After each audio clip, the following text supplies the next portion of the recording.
And let there be light. So, welcome back everybody. I hope you all had a chance to get a couple of refreshments and mingle amongst each other. So, we're here to talk about Living World. And if all of my esteemed colleagues up here would please introduce themselves to the audience and the millions of people watching on our live stream. Devin? Hi, my name is Devin Carver, and I'm the Worldview World Coordinator. Push that, dude. Hello. What do you push? Hello, everyone. Thank you very, very much for coming. It's brilliant to see all of you and see you so passionate and excited about what we do. Don't forget, we build worlds together, and so it's great to see everyone. My name is Chris Whiteside. I'm the Studio Design Director, and I'm very fortunate to work with the guys and girls at ArenaNet. Thank you.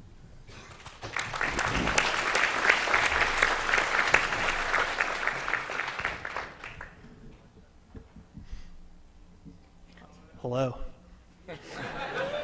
Hey, I'm Colin Johansson. I'm the game director for Guild Wars 2, and I just want to say it's great to see so many familiar faces out here again. A lot of you we've seen in the years past, and it's great to see you all coming back every year. I think Mo said it earlier, is we want to make friends with everyone here. We want you to feel like you're part of the Guild Wars 2 family and the ArenaNet family, and with so many familiar faces, it really feels that way. So thank you all for coming.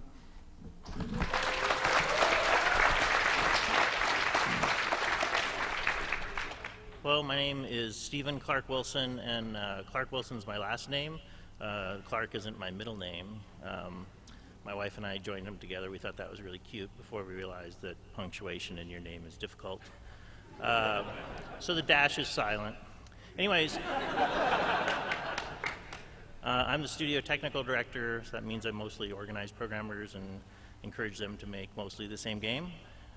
Work with everyone else to provide tools so they can make all the content you see.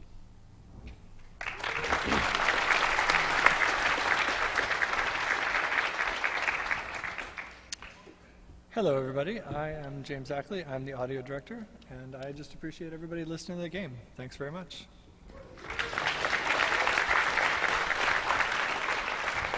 Hello everybody, my name is Daniel Doce. I'm the studio art director as well as the title art director for Guild Wars and Guild Wars 2. I'll be happy to answer any art related questions.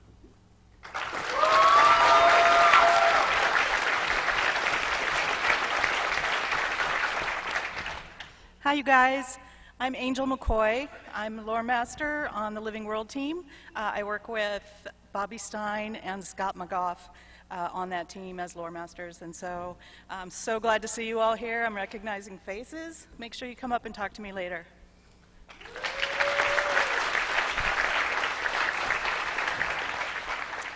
Hello, my name is Joanna Frazier, and I work as a producer and deal with our live releases and how we get them out to you guys to enjoy.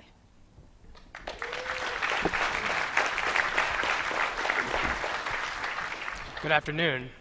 I'm Paul Bells, and I am the QA POC for Living World. I work with all 4 Living World teams, everybody on them, and pushing them out the door, Joanna here. So, as you can see, we have a really diverse group of people up here that will hopefully be able to answer all sorts of your questions later on. I have a couple of questions prepared, but before we go into any of the actually panel part, I think Devin has a pretty big announcement for us. If I can get the mic to work. Yeah, there we go. Okay, so as you heard before, I'm the coordinator for World vs. World. Since Guild Wars 2 has launched, we've seen a massive number of people playing World v. World every week. You might have heard recently we talked about how there have been over 23 million Doliac caravans that have been killed. We've also seen the first player pass rank 1,000 in the World vs. World rank system, which is also insane. Every week, Stone Mist Castle changes hands. Some worlds emerge victorious, and others show that even if they didn't win that time, they're still a force to be reckoned with. We've added character progression to World vs. World. We've increased the rewards. And on September 17th, we will be introducing a pretty major change to the Borderlands with the Borderlands Bloodlust in the Borderlands, which some of you may have seen a little bit about on a live stream not that long ago. So with all of that, we're actually getting ready to take World v. World to the next level. I'm excited to announce the start of World vs. World Season 1. We wanted to instill an even greater sense of world pride and give every world a long-term goal. Starting October 4th and running for 7 weeks, every world will have a chance to show that they are the best of the best in World vs. World. We will be creating 3 leagues of 9 worlds each in Europe and 2 leagues of 12 worlds each in North America. We've created a schedule of matchups, and each world will be matched up at least 1 time against every other world in their league. We will be tracking the results of those battles, and at the end of the season, everyone who's taken place and participated will get a bunch of rewards based on how their world performed. We will be also adding a group of achievements that players can acquire during the season, including a meta achievement that will give you a key that unlocks your performance-based reward. We'll be releasing a bunch more information in the coming weeks, but there has never been a better time to jump into World v. World. We're all looking forward to taking the field of battle and showing why our world is the best world, and we can't wait to see who comes out on top of the heap when the season ends November 21st. Thanks.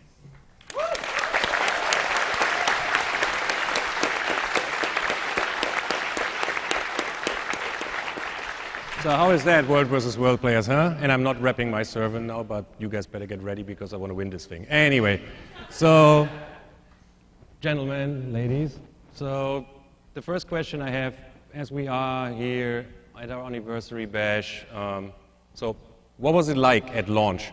What was it, what were your feelings? What were you doing? Like, how, can you even still remember launch? Very tired. So it seems like everybody here forgot how launch was. I don't know, Paul, how was launch for you? All right. So launch was crazy. Every team was rolled into full gear, but for me, I ended up viewing launch kind of from the periphery, whereas most of the other QA people were looking at everything that we released, everything we'd been testing. I was actually put on the holiday team and was the QA embed for there. So while they were all doing all of that, I was starting to look at haunted doors and a really hard jumping puzzle and all this other stuff that was starting to get put together. So it was a really interesting experience because we were trying to read all of the forum posts and all of the feedback from launch and try to find ways to incorporate all of the fun things that people were enjoying into this holiday that we were creating. And I think we did a really good job with that in the end. I'm looking forward to bringing it back for Halloween this year.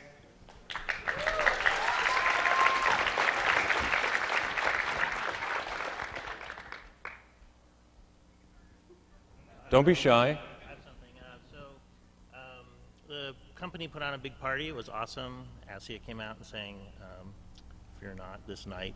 I wasn't at the party. I was in a room next door while we were launching the game, watching the server counts and watching hundreds of thousands of people log in a very, very short period of time, which is absolutely a technical highlight of my entire career. It was absolutely fantastic.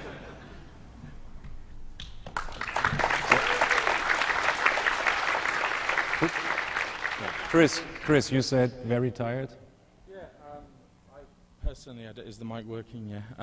Personally, for me, and many people were very tired, and it was a very, very emotional period. But certainly the highlight for me about the launch was getting a chance to see the world through all of your eyes, and to play with you all, and to see the world really come to life. So it was a very humbling experience, and I never thought I would get the opportunity to work on an online world, never mind one that is as standout and as excellent as this one. So it was a period of a huge amount of emotion and no sleep, which is never a good thing.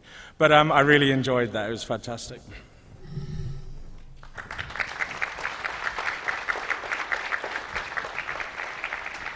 Does anybody else on this panel have a fond memory or not so fond? Oh, Angel. I want to second that the launch was a very emotional thing for me, but for many of the people at ArenaNet. I had spent 5 years working on the game, and when you pour that much of yourself, that's 10% of my life. Pour that much into a game into a world that you love and then get to share it with all of you and see the feedback start rolling in. Here I go. It's amazing. It's really, really amazing.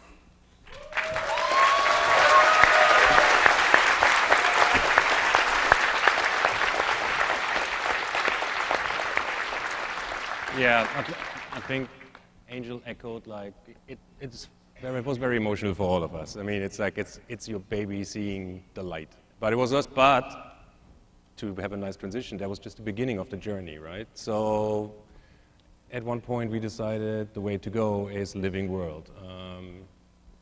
Why? Colin. Thank you. You're welcome. You know, I think Living World is something that we thought of and wanted to do with Guild Wars 2 long before the game ever came out. I think when we talked to you guys for years before the release about what dynamic events were, about this concept of logging in and experiencing something different every time you play our game, that is part of what we want to have, and we felt like we needed to take that concept and push it further. And we needed to push it even further than what we've done so far. I think even the last year shows the capacity of what we can do with the game. I think the vote we did recently is kind of the tip of the iceberg. We're putting that power in the players' hands to determine what's going to happen in the game. But we really need to do more of that. We need to open it up and make it every time you guys log in, you feel like you can change the game. You can experience something unique. You can really have something that has a world changing around you, and you're a big part of that. And I think that's a big vision for what our guild, what our game is. This echo's totally messing with me. And I think that's a big part of where we're going to take the game in the future as well. So let's talk about a little bit how our living world approach affects every single department. James, audio. Can you talk a little bit about game immersion and audio, like the important part that audio is playing and actually getting immersed in the game? And do you have like examples from our living world updates where you did like something very special? Sure. Actually, that was one of the things that, I mean, you talk about launch. I mean, that was one of the things I was really excited about seeing, was seeing the world working with lots of people in it. I mean, we've obviously been testing it for a long time before that, but not with the amount of people that we got after launch. So being able to see what happens when, you know, hundreds and hundreds of, people all attack at the same time. I mean, it's hard to prepare for. The immersion obviously is a big thing that we wanted to bring to this kind of game that I think games of this type maybe haven't had as much attention to. So it's that was something we paid a lot of attention to, trying to get the environment to ebb and flow with what you're doing, the bosses to come and go. I mean, it's even Tequado, we've spent a ton of time originally, and then this time around, I'm glad we got another chance. I mean, the amount of things that, I mean, all of his sounds change with the amount of health he's got. The amount, how close you are to him changes the level of the music. I mean, all this stuff that just tries to focus you on stuff that whatever we think you should be paying attention to at that time. So even though a lot of people may not realize what the sound is doing, hopefully it's really adding to your immersion and your involvement in whatever the scene is. So having a big game like this is an opportunity you don't really often get. So that's been a lot of fun. Daniel. So visuals and audio are like very closely tied together. So Dragon Bash and the recent Clockwork Chaos, they both had pretty unique cinematics compared to what we did before.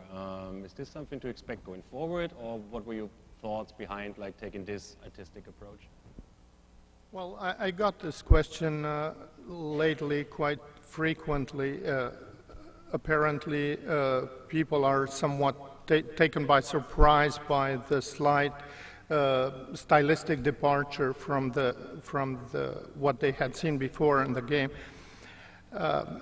and everybody's curious for the reasons and asking us to explain. It is pretty much the byproduct of the many changes that we have gone through since launch. As I'm sure you have realized, once you ship a game of this nature, the intensity does not go down one bit. If anything, it goes up.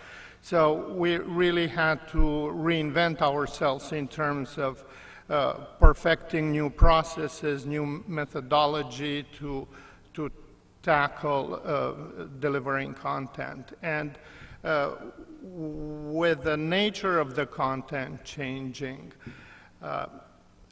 our storytelling needs change. Our tools have changed, our team configuration has changed. So we are currently still going through this process of fine-tuning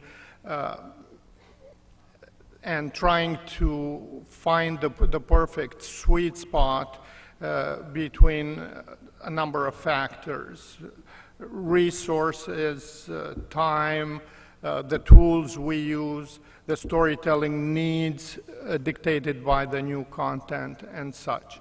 So you can expect for the immediate future to see us continuing to kind of deviate ever so slightly from the formats we have established until we will finally find our creative stride and also put in place processes that fit our needs perfectly.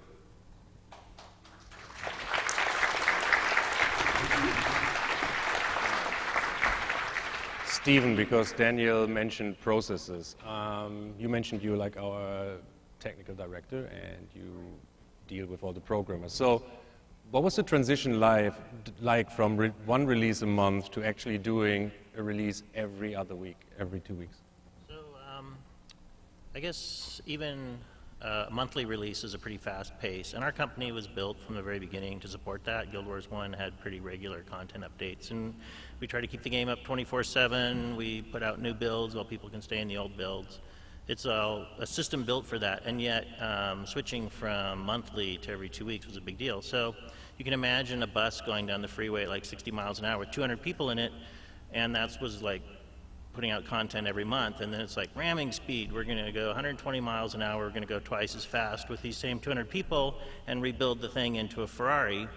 And so that was the challenge. And now that we're going that speed, you know, things break off, you have to repair it, and you have to do that while you're going 120 miles an hour down the freeway. So that's basically where we are now. There were about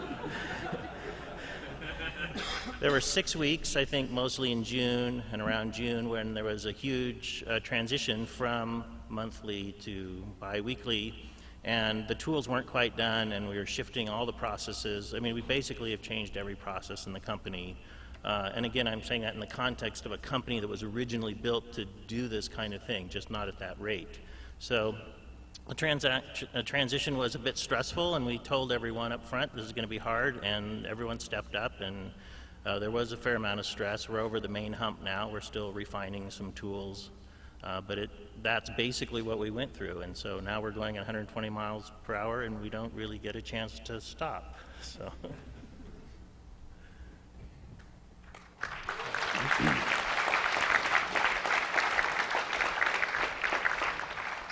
Joanna, obviously with all these driving down the highway at an insane speed and bits and pieces falling off,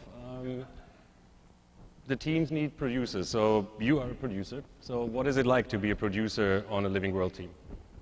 Oh, it's great fun. I get to work with all of the Living World teams, and a producer for those teams is really the keeper of the schedule, which means you hit your 2-week deadline and how you have to build back from that date to make sure that you have everything you need to hit it. So I help those teams determine their dates and then make sure that they are able to walk back and know when they need to have their documents done, understand all of their dependencies, and work with those teams to get them back in and incorporated in time to hit their deadlines. And also, a producer is a a facilitator and a problem solver. So anything that comes up that is a roadblock or impedes the team in any way, they bring to us and we go knock it out of the park, whether it's, asking for new technology or hashing out new designs or asking for more resources to make sure that we can hit expectations. We take care of all those things.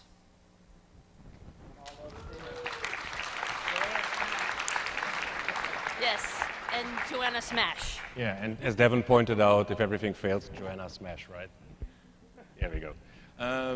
Paul, you are embedded QA on like all of the teams. How does that feel like?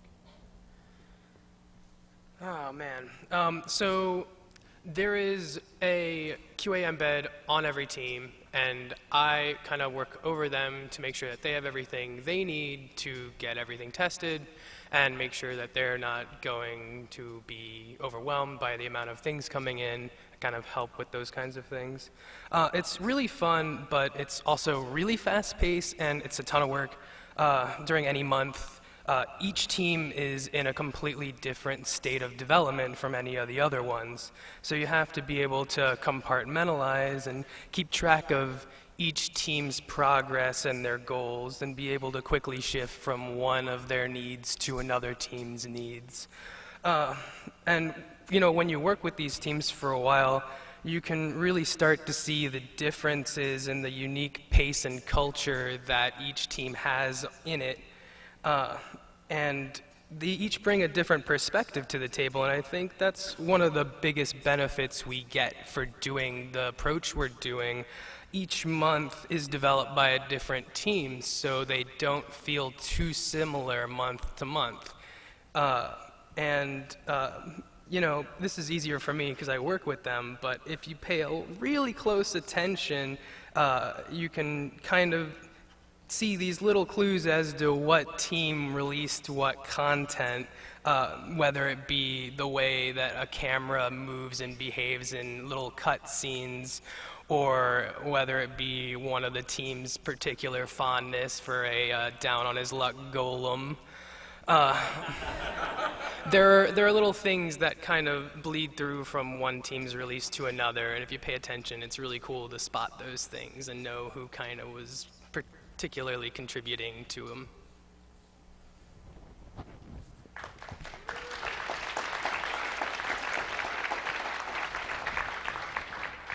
Chris, got a question for you. So obviously, with the different Living World teams, everybody has a ton of ideas.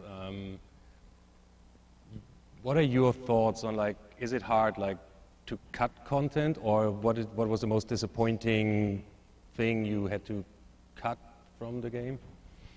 Okay, so if it's okay, I just wanted to add something to what Colin was saying that will lead into this, which is about our living world. The way I see our living world is that it's an engine that gathers all of our imagination, all of us, and creates or will build a true living world. And so the thing that excites me the most about this is only the beginning. You could expect to see some amazing pioneering work, and we will all be pioneering together, essentially where no man has ever gone before. Forgive the Star Trek. But anyway, to answer the question, from a high-level point of view, when it comes to kind of global design decisions and kind of avenues we want to go down, we don't really cut anything. We have a system, essentially, which is a backlog, where we look at what we've created or thought about, and then we prioritize it, and eventually at some point it'll come out. And that's one of the reasons why we can't talk about so many things so frequently, because we want to make sure that we're confident that it's going to be released and when it's going to be released before we talk about it. When you get to the micro of a Living World Teams release, the overall goal for me is that everything we do that comes out of the studio has to be of the highest quality, which means that as the teams were spinning up and we were learning to work under the new kind of production paradigms, that there would be instances where we would take something out of a Living World release. It would be a modular component of the overall play experience. 9 times out of 10, that reappears. So there isn't a single instance where we've cut something that I've regretted, basically because 1, there's the backlog, and 2, it generally leads to a higher quality release.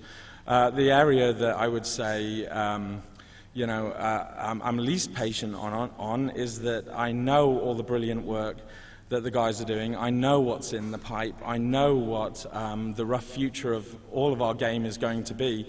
And I'm kind of like a kid in a candy shop, and I want to get there sometimes before we're actually ready. But these great people and the whole team and you guys keep me in check. So that's the answer to your question.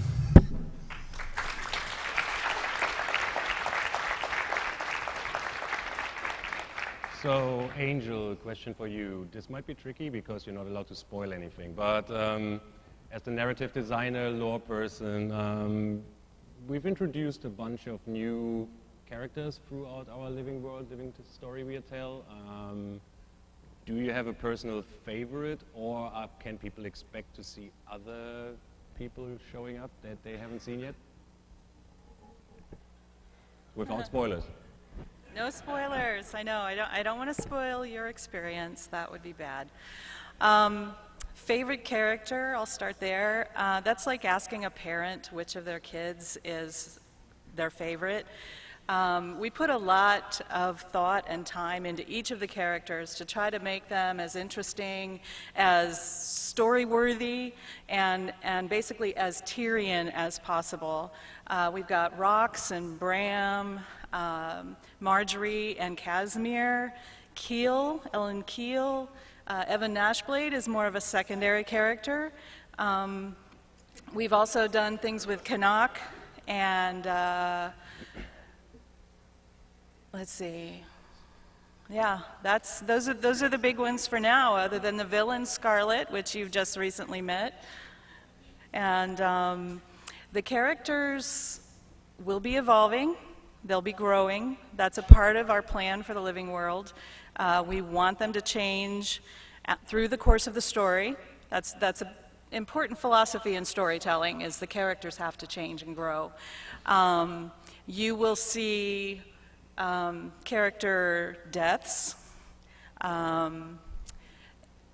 You will see character love.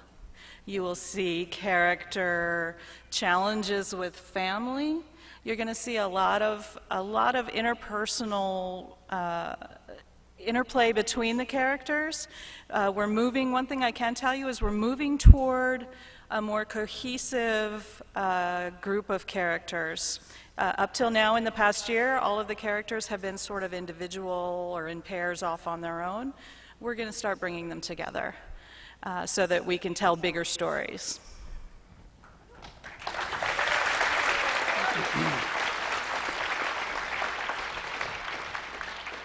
So I have plenty of questions up here for the people, but I'm pretty sure people here in the audience, they probably are full of questions for everybody up here on the panel. So if you have a question, if you could line up down this aisle in front of this microphone, and then we will answer as many. And there we go. There's a lot of questions coming down the aisle. Francis, at the front. I'm not allowed, Francis. Francis, you can't. Yeah, Francis, you can't ask a question. You should already know the answer.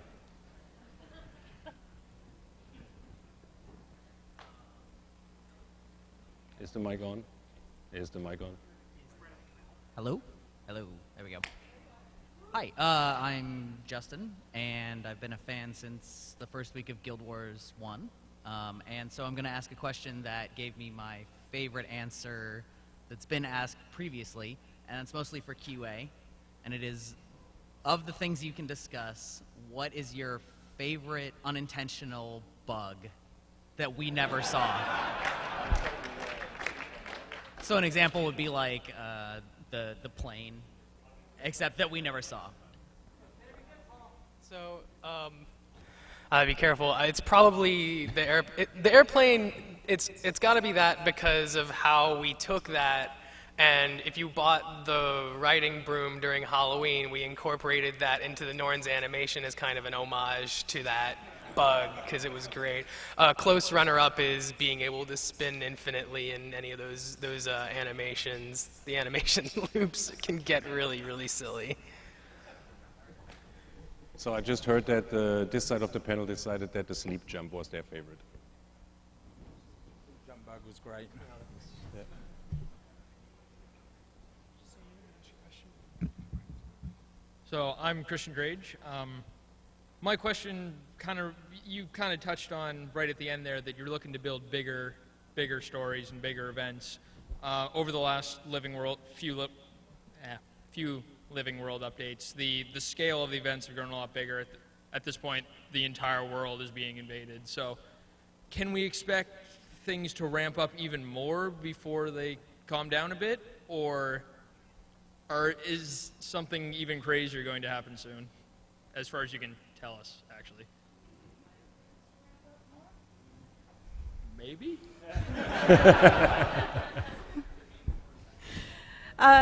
Yes, we are going to be telling bigger stories, and we have not forgotten the dragons. They're out there. They're threatening the entire world. Scarlet is quite a cosmic villain, and she will have her fingers in a lot of different pots.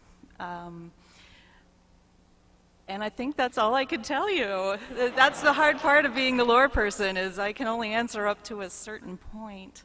But I think you can definitely expect us to turn the notch up. Yeah, I'll throw a little bit more on there too. I think that from a gameplay standpoint and the experiences that you're going to get out of Living World, Living World is not just like, hey, we're going to put something in for 2 weeks and take it back out again. I know you guys saw some of that earlier this year, and I think that for some folks they feel like that's what that is. And what we're really trying to show is that is not what this is about. It's about putting in content that changes the world for everyone. It has a story that drives that change, and it creates an experience for everyone to come together and have. And I think sometimes the scale of those are going to be huge. The worldwide invasions right now are a great example of that, but we want to go bigger than that. We want to do things that truly impact the world and create experiences, create land masses, change land masses, changes to the things that you know really well in the game. And you're going to see some of those things even this year. And you've already seen some with the invasions. With South Sun last year, I think, if you look at the concept behind South Sun Cove, the start of that really shows what Living World is all about. It's this map that basically didn't exist, and the players banded together. They took control of this island, they settled it, then they played out over the course of multiple hours against this giant Karka, and eventually it became a zone that was available to everyone. That concept, to me, is the most pure version of what Living World is all about in our game world, which is something that all the players do together. There's a storyline, and it creates permanent experiences and creates permanent change in content for everyone. And that's more of what you're going to see. I think you already saw it to Quaddle. That is something where it's something in the game that's been there for a long time, and we're going to use Living World to make that way more fun and more exciting. We're going to use that to do the same concept with our dungeons, with event zones in the world, and you're going to see more and more of that as we go forward, even into next year too.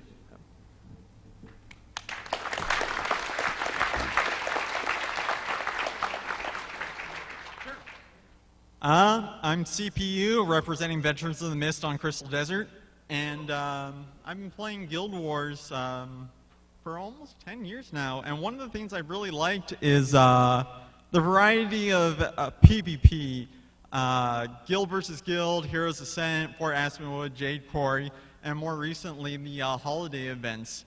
But one of the things I've noticed is that SPVP variety is kind of lacking. There's not really any modes. There's no things like deathmatch or capture the flag or assault or anything like that. I was wondering if that was going to be a priority, or is capture the hold just here to stay and that's it? Don't look at me, I'm just moderating. Martin, would you like to answer that question? Yeah, so, our focus right now is making a gameplay type that's really easy to watch. It's really easy to see what's going on, and it's easy to spectate and understand who's winning. The concept of having scores where you can quickly see who's earning points, how they're getting them, and why, is the key to making something that's easy to watch, approachable, and easy to understand. And so I think when you guys see in a couple hours the PvP Championship today, you're going to see that that's one of the things we've accomplished with this, is there's a clear score. You know what team is winning, you know why they're getting points, and you know what that's going to lead to when they win. And we want to keep that concept for whatever we do with PvP. Now that doesn't mean that we're not going to introduce new game types down the road for PvP. We're playing around with a lot of different game types right now. You've seen some of those in the capture point style conquest that we have today. The raids on the guild lords for last second wins, I would argue are very reminiscent of Guild Wars 1 to me. But I think we want to take some of that and expand more of it out into our PvP content types. And some of the things that inspired PvP in Guild Wars 1, we've taken those and put them in other areas in Guild Wars 2. You know, we have World versus World now. We have a lot of the mini games that we brought back from Guild Wars 1. We have competitive PvP. And we may look in other areas as well as we continue to flesh out the options for players. One thing we did see from Guild Wars 1 is we added so many game types, you actually couldn't get a game in a lot of them anymore. Eventually, you know, 5 years in, a lot of them were empty. And we don't want to recreate that situation either. We want to pick really good game types that are going to be really full, and we can support them extremely well. And I think we want to support World versus World and PvP even more than we are right now. And if we go add another game type, it's at the cost of World versus World. It's at the cost of PvP. It's at the cost of PvE, where we're not supporting those game types as much. So it's something we have to be very, very careful if we do decide to expand into other areas, that we're not harming the game types that you guys all love.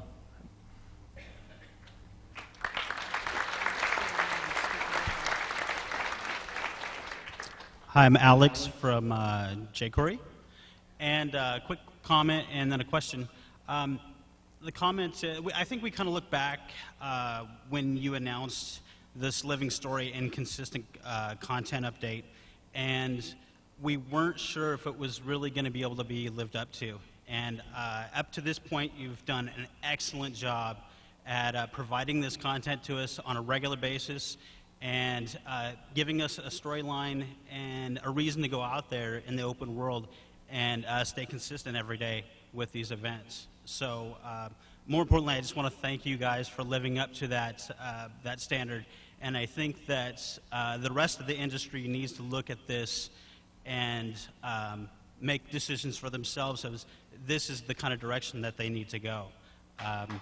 Thank you guys a lot for living up to this.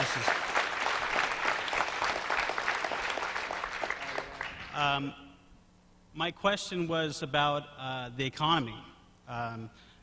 Through the recent updates, we've noticed that there's been a stimulus in the economy. People are making more money. The gap between the poor and the rich has been slightly thinned out, which is really nice. Was this an intended thing as far as stimulating the economy? And if so, is it going as rapid as you expected it, or as smoothly as you expected it? If not, what kind of hiccups and what kind of challenges have you met so far noticing this stimulus in the economy? Well, first of all, thank you very, very much for your very kind words. I tell you what, it's a big relief. Working so hard and for all of us to steer the ship in the direction we did. You know, Stephen was talking about it, about all the changes we made. You know, we really committed to this path, and it was a very exciting risk that we took. And it's fantastic to see in the forums and in-game people really started to get to grips with what we're all attempting to do. And like I said before, this is just the beginning. It really is. So thank you very much, and we'll keep trying to blow your expectations away. And I would ask that you keep helping us with all your feedback, and we'll do the very best we can. So in regard to the question about economy, I could give what I would say a more professional answer, or I could give an honest answer. So I will give an honest answer. You know, the economy for us is, you know, it's very complex, it's very exciting, it helps to drive our social model, and, you know, it's very important to us as a company as well. And, you know, in reading forums and speaking to players, it was clear that our rewards weren't really meeting the time the players were investing or the risk that they were taking under certain undertakings. And we really also wanted, with rewards, to give more kind of a sense of living world with the creatures and the kinds of things that they drop. So I'll try and answer this short and directly. So there was a very big push from many of us to reward the player in better and more exciting ways. It was very interesting to see how it affected the economy, and it was very great to see that it did, shorten the divide, and also, got people very, very excited, and that's fantastic. I think that now that we've seen the analytics and metrics to do with the reward versus risk and so on and playtime, I think that we're actively talking about what the right balance should be. And so on, but it's certainly very good to see that the work that we did do, which went over a very long period of time for those who follow the game acutely, the economy, to see how we evolved it. It's very good to see that at least we've got a benchmark now, and we can balance more around that. I hope that answers your question.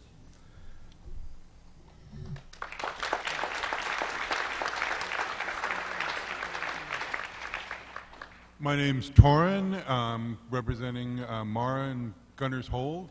Wanted to just say you guys have such great quality of life improvements in Guild Wars 2 over just about any other game I've played. It's just trying to play anything else, it's kind of like, why am I doing this? I'll just go back to Guild Wars 2.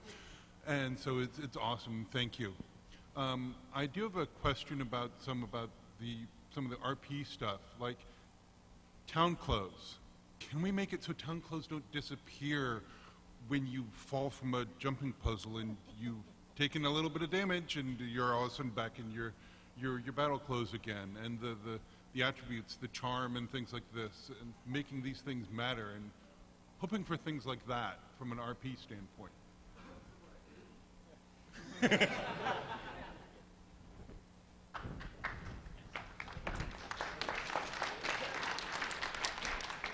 I guess I'll take that one. So are you saying it's not realistic to jump off a cliff, land at the bottom, and have your clothes automatically change? I guess we're going to have to fix that. That is your answer. We're actively looking into what we want to do with town clothes. Obviously, it's a system right now that's relatively limited. It doesn't really fit with the way that the rest of our closed systems work. And we're actively discussing what we want to do to resolve that, to try to make them as useful and tie them as closely into the existing systems that we already have as we can. I wish I could give more details. We haven't finalized our plan, but we do want to fix that, absolutely. Yep.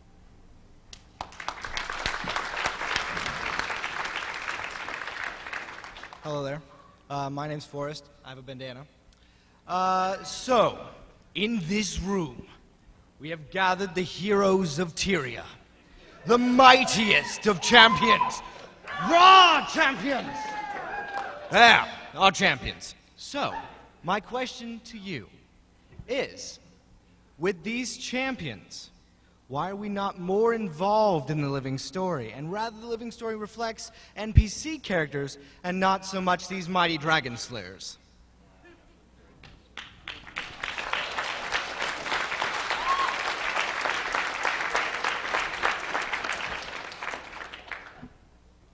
Just scared the crap out of me. I'm sorry. It's my dashing good looks, I know. I'm basically Lord Farron. My queen. All right. So we have this stream is like 12 plus, no speedos. Anyway, Angel. Well. So I can promise you that those are discussions that we have internally and have been having for some time.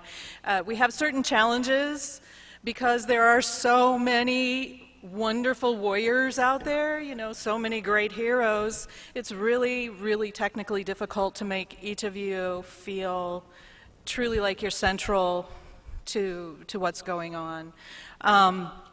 However, we are looking for ways to do that. We have found some ways that we're going to start incorporating in the next releases coming up, where you will be given choices, okay? So one example of how we've done that was with the election. And that came specifically out of the question, how do we get the players to feel like they're actually impacting, affecting the world? That's, you know, foremost in our minds on the story team. We really want to put you guys in the driver's seat as much as possible. I mean, that's been our philosophy from the beginning with Guild Wars 2. We want you guys to feel like you are choosing your story, you are choosing what you want to play and how you want to play, and the characters, the NPCs that live in this world with you, we try to get them to react to you in very personal and specific ways based on your character's experience and that sort of thing. But it's a little bit of an uphill battle, but we are very aware and very much addressing that. Can I snag one? Is that okay if I snag one more? All right, cool. It's for a guildie who couldn't be here today. His name is Kibbles, and he wanted to know if you would be fixing the char armor and making that a nicer thing.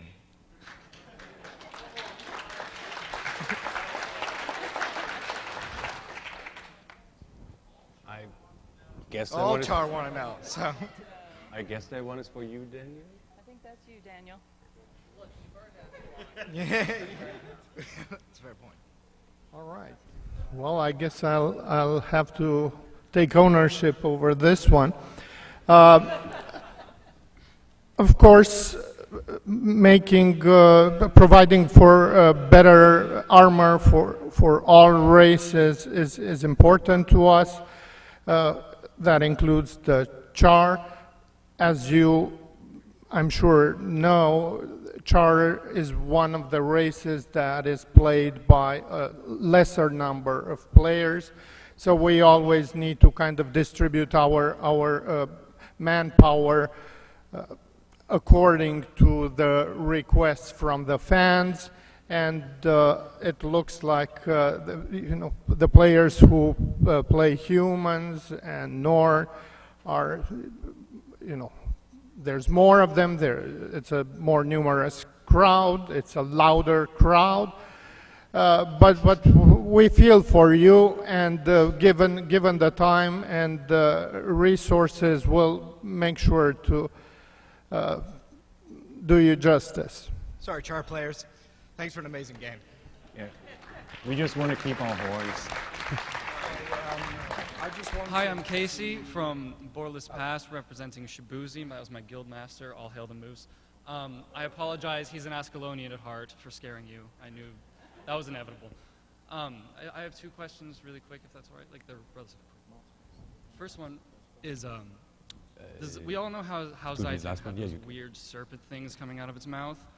Can we expect all the dragons to be that freaky? I'd like that. I'm just saying, do you have like models in already? I know you've been working for 5 years. Do you have plans for their art or anything? If Daniel has anything to say with it, they will all be freaky. Good. So actually, before we go into this, Chris wanted to add something to the last question. So sorry, I wanted just to make a commitment to you guys, and I think you can see that we're already on track to knock this out the park.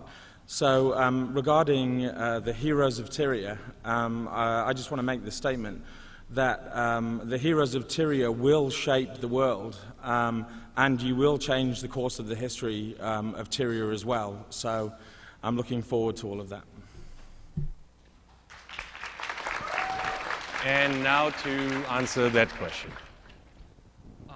I know you can't really do spoilers, but can we at least know if we'll see the next tree before the next expansion? The other tree? Maybe, can you give that away? You need to look a little bit closer to the mic. Back to the dragons question, I can tell you that as of not too long ago, we have a dedicated team that is a cross-disciplinary team that does nothing but think of better ways to address major encounters, everything from, what the creatures look like, how they move, how they behave, how they fight, how they get defeated is all now the object of their attention, exclusive attention. So expect our creatures to be not just more freaky or scary, but also to engage the player in ways that we haven't been able to in the past, and make these encounters that much more memorable. And I'm not very good with microphones. Sorry. I know you can't give away many spoilers, but I was wondering if we could know if we could see the other tree before the next expansion. Can we expect that, or do we have to wait? You're going to have to wait, but when I say that, what I don't mean is that there's a timeline for any expansion type content or for the appearance of any other trees. However, the Silvari are one of my favorite races, as maybe some of you know.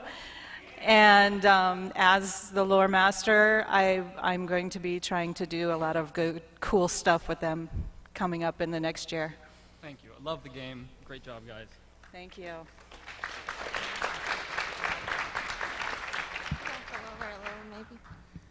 Hello, my name is Catherine Wykovics, also known as Catherine the Blood. If you ever play Guild Wars 1 and were a part of any of the major like player events, I helped a lot with like MantleCon and a few of the others.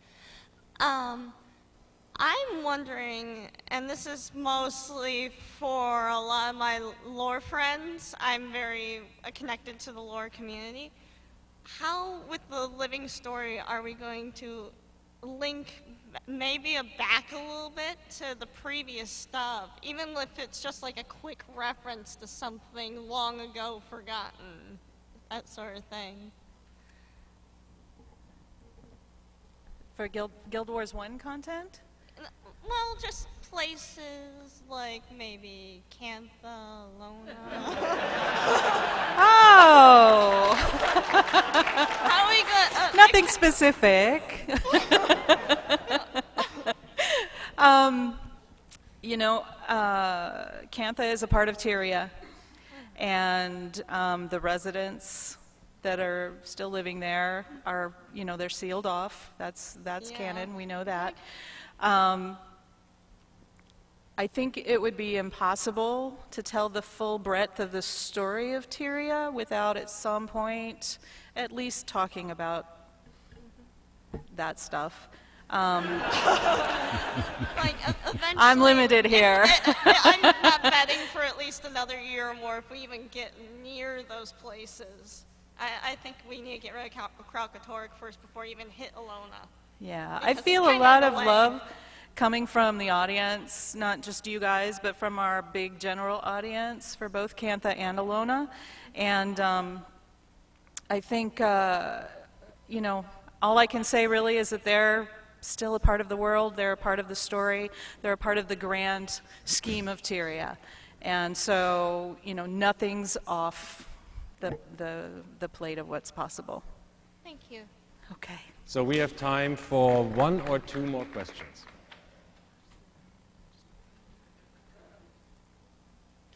Hi guys, I'm Salt from Devona's Rest, representing TBE, I guess. Some months ago, I posted on the suggestion forums that you guys should have a PvP tournament during PAX. I just wanted to say you're welcome.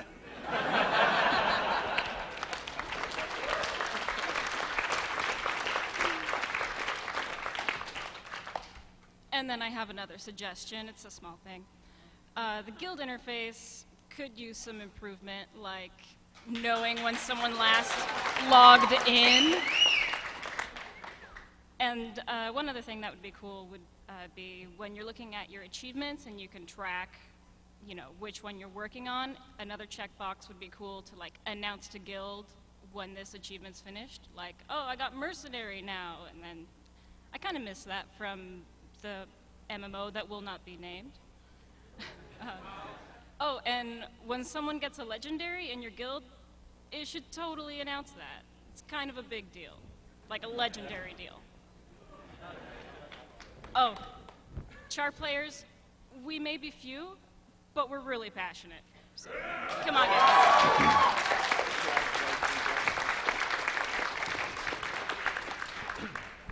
Those are all great suggestions, and thank you for suggesting PAX.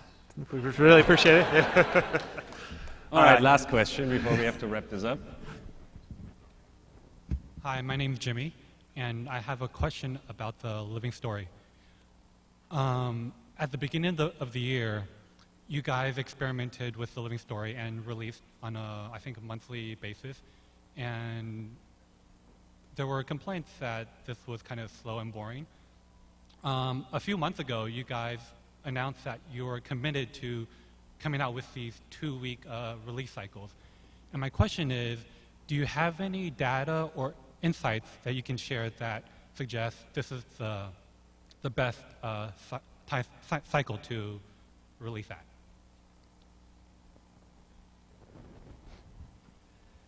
All right. I guess it's Hello. Colin again. My name is Colin. I'm on Storm Bluff Island. Hello. See y'all in the World versus World season. Yeah,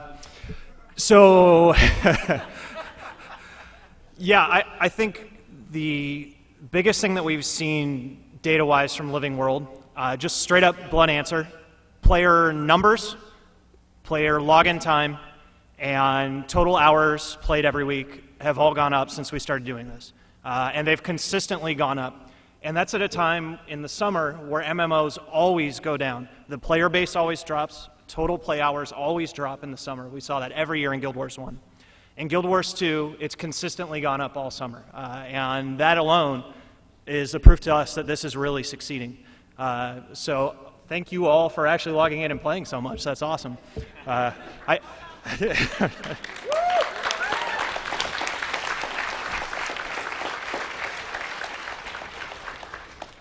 All right, so before I declare this panel to be closed, anybody has any final words he wants to say to the audience? If not, I will. Okay. Polymorph. That's a word. All right. Thank you all for coming here. Thank you, everybody on the panel. It was most excellent. It was a pleasure to be sitting up here with you guys. We will now take a short break to set everything up here for our big finale for our PAX Invitational between Car Crash and Sync. Are there any Car Crash fans here? Oh, come on. What about Team Sync? There we go. So you all should take a short break and make sure that you're like in good voice when the teams actually compete up here, because I'm pretty sure they appreciate your support. And thank you all for being here, and see you at 5 o'clock with the tournament.